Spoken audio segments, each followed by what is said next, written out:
Goods. CR. Yan, squat. Mag-squat ka dyan kapag kung CR ka.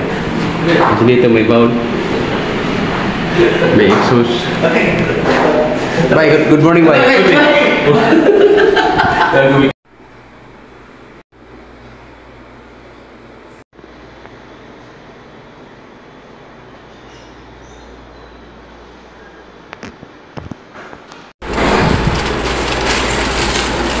Daming kanin, no? My only fingers. Bye. I-rate mo nga yung ano mo. I-rate mo yung naranasan mo dito kung okay ba o hindi. Sa accommodation, okay naman, di ba? Kasi, first timer ako. Paras tayo. Kasi pag first timer, kumbaga, hindi kailangan reklamo ng reklamo kasi Hindi pwedeng parte-arte. hindi pwede parte-arte kasi first timer nga eh. Hindi pa na alam kung ano ang kalakaran. Sabagay ako sa Pilipinas, yung accommodation namin doon medyo pangit talaga. Oh, may bayad pa. Oh, may bayad pa tayo, may sahod, no? Dito, okay lang. Oo. Ganda naman accommodation. 1 out of 10. Okay.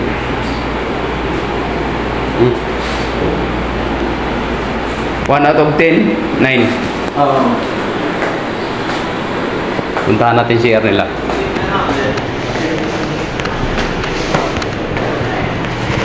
Goods. CR. Yan, squat. Mag-squat ka dyan kapag kung CR ka. Kasi dito may bowl. May exhaust. Bye, good morning, bye.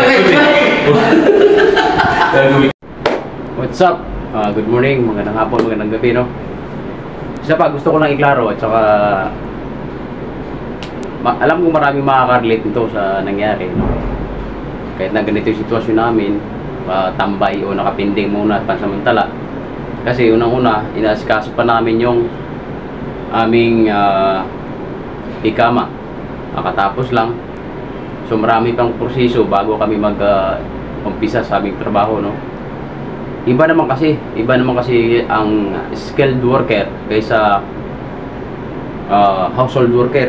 Household worker kasi dito sa ibang bansa, once na makarating ka na dito sa pinagtatrabahoan mo sa abroad, o ikaw ay isang household worker, ay talagang hindi ko man na-experience pero alam kong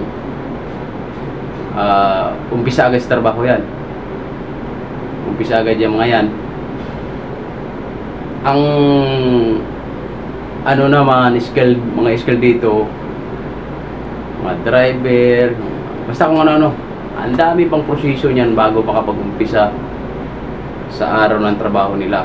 Kasi unang inaasikaso doon yung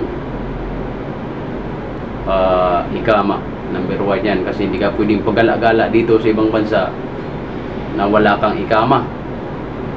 Number 1 yun, pwede kang hulihin. Okay naman pagka may dala kang mga passport habang nagala ka dyan, may binibili ka sa labas, pwede naman yun. Pero limitado yung galaw mo kapag wala kang ikama. Kaya nanghihiram o umaasa pa rin kami sa pira na hinihiram namin sa Pilipinas o kung saan. Kasi yung pagkain nila dito, oo, nandun na tayo, respetuhin yung kanilang kultura. Number 1 yun, respeto sa kultura. Pero sa pagkain kasi, nakasanayan natin bilang isang Pilipino, na iba yung bigas na dito kaysa bigas sa Pilipinas, yung Asian rice. Ibang-iba. Yung lasa kasi ng bigas na dito, yung mahaba, yung butil, ay parang kamuti kahoy sa pakiramdam ko. Para bang hindi mo maramdaman na nabusog ka kahit masarap ng ulam. Pangalawa, yung timpla ng mga ulam na dito, iba talaga. Bukod pa doon, lagi talagang manok. Bukod sa laging manok, manghang.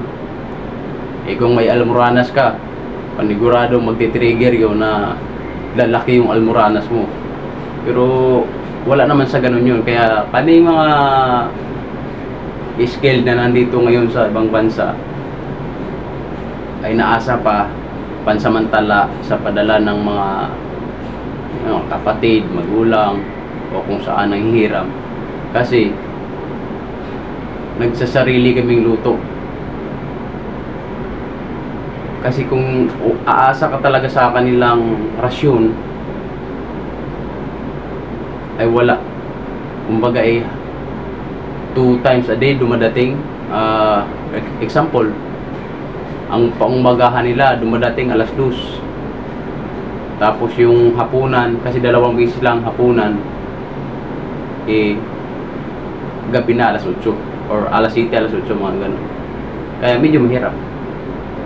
Ayun lang, sana naintindihan, no? At maraming makaka-relate nito. God bless sa inyo, mga kabayan.